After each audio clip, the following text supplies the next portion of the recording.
Selamat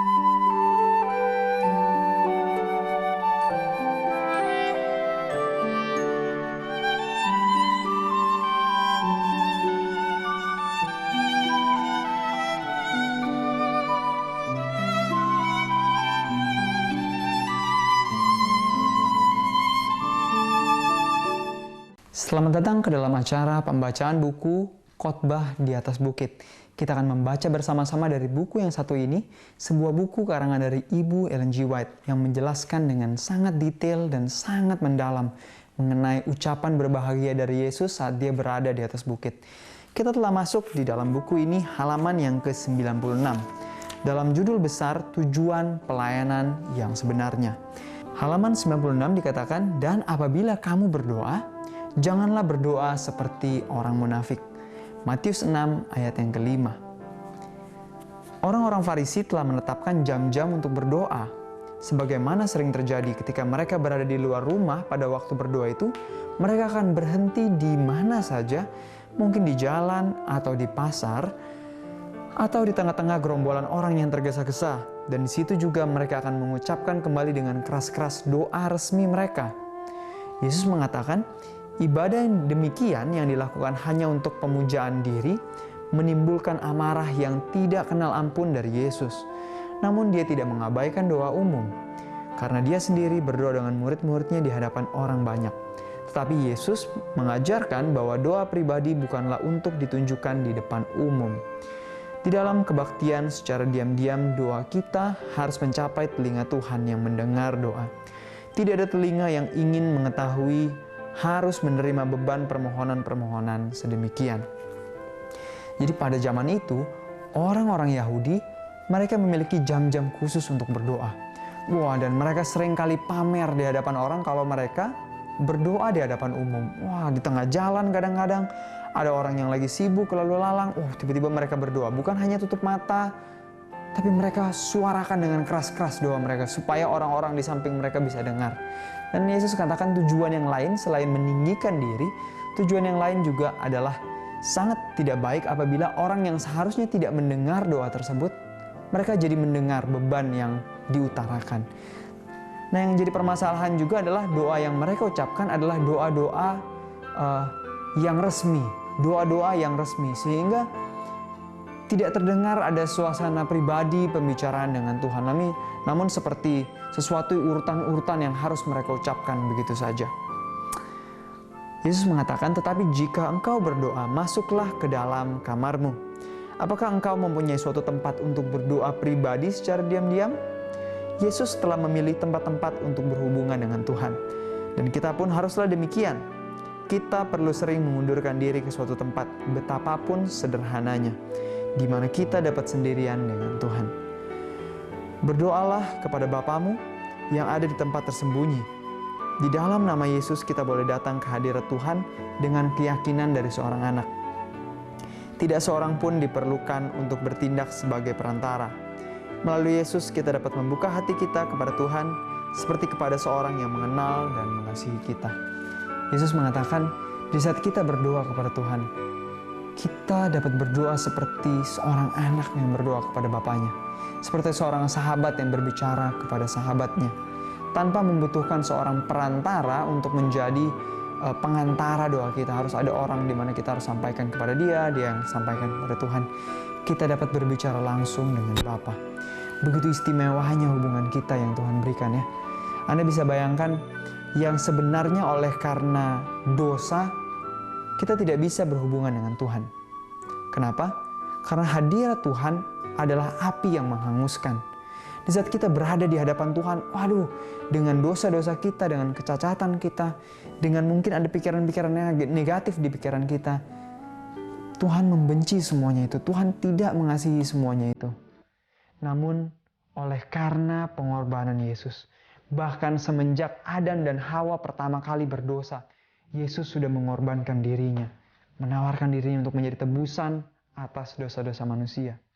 Oleh karena jasa Yesus, oleh karena kasih Tuhan yang begitu besar, kita bisa datang kepadanya tanpa perlu harus menghadapi semua beban-beban kita bisa memberikan semua beban-beban dan masalah-masalah kita ke hadapan Tuhan.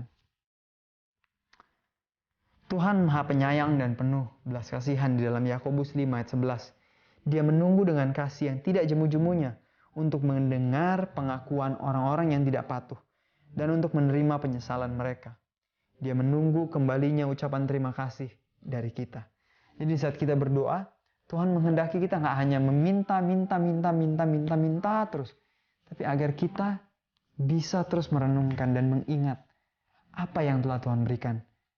Apa yang bisa bagaimana saya bisa berterima kasih kepada Tuhan. Hal apa saja yang bisa membuat saya bersyukur kepadanya.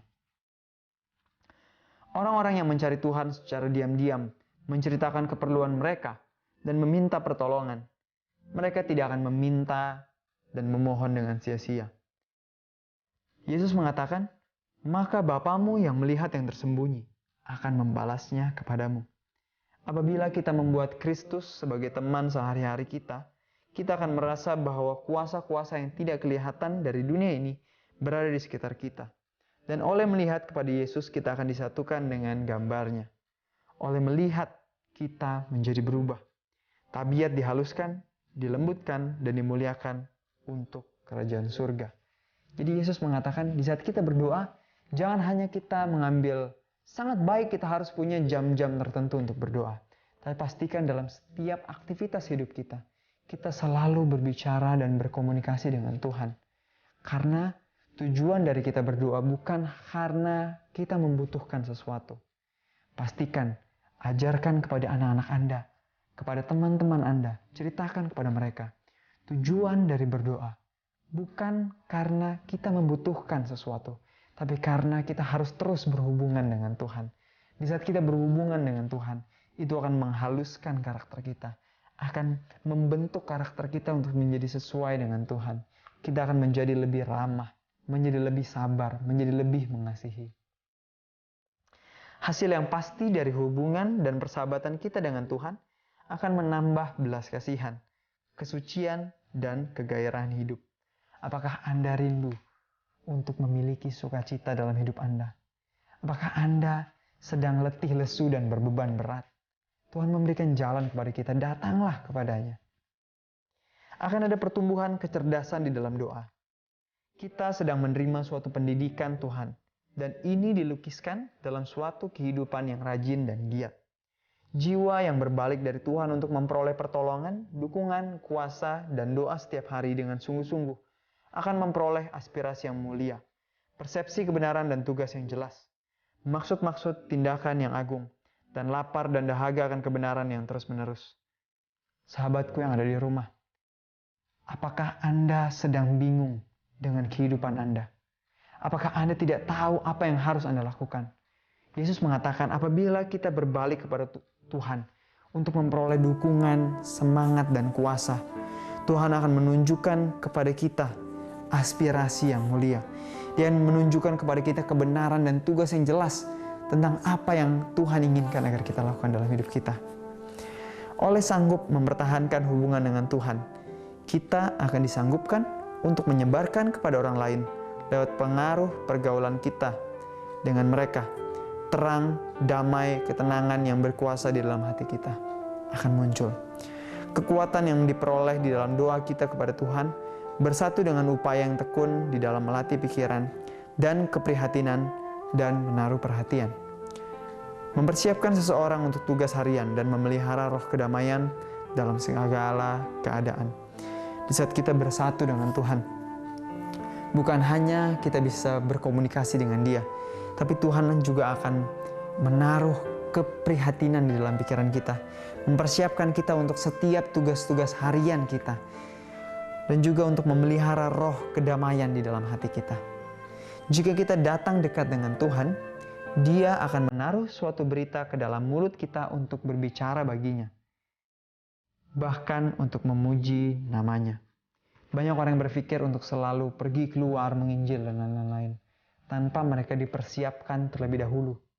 Pemirsa yang ada di rumah, sahabat-sahabatku, pastikan sebelum kita menceritakan kepada orang, pastikan kita punya hubungan pribadi dengan Yesus. Karena apa yang akan dapat kita saksikan kepada mereka jika kita tidak punya hubungan yang sangat dekat dengan Tuhan. Yesus akan mengajarkan suatu nada kepada kita dari nyanyian-nyanyian malaikat. Bahkan doa syukur kepada Bapa yang di surga. Di dalam setiap tindakan hidup, terang dan kasih dari Juru Selamat yang tinggal di dalam hidup manusia itu akan dinyatakan. Kesusahan-kesusahan lahiriah tidak dapat mencapai kehidupan yang dihidupkan oleh iman kepada Tuhan. Kesusahan-kesusahan lahiriah dari kehidupan kita, beban-beban dari hidup kita, itu tidak akan ada lagi artinya. Kita tidak akan rasa itu sebagai suatu beban yang berat, yang membebani kehidupan kita. Tapi itu akan menjadi sukacita dalam hidup kita, di saat kita berhubungan dekat dengan Tuhan. Inilah hidup oleh iman kepada Tuhan. Pemirsa yang ada di rumah, saat ini saya mengajak Anda semua. Marilah yang pertama, pastikan kita punya jam khusus untuk berdoa, di mana kita bisa berhubungan dengan Tuhan.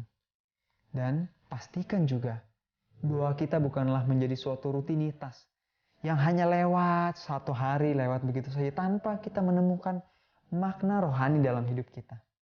Pastikan doa kita bukanlah sesuatu yang sia-sia, yang bertujuan untuk dilihat orang, untuk membanggakan diri kita sehingga orang lain berkata, wah ini setia sekali punya jam khusus berdoa, berdoanya lantang keluar dari mulut kita supaya didengar orang lain. Pastikan doa kita bukan untuk memuliakan diri kita sendiri, tapi untuk memuliakan Tuhan. Dan pastikan juga di dalam doa kita berhubungan dekat dengan Tuhan, mengenal dan mencari tahu kehendaknya, bukan hanya menceritakan keinginan kita sendiri. Biarlah hari ini kita memiliki sebuah hubungan yang dekat dengan Tuhan melalui doa pribadi kita dan doa bersama-sama dengan keluarga kita. Ajarkan anak-anak kita dari kecil untuk selalu berhubungan dan berkomunikasi dengan Tuhan. Sampai ketemu lagi di dalam acara pembacaan buku Khotbah di atas Bukit. Maranatha.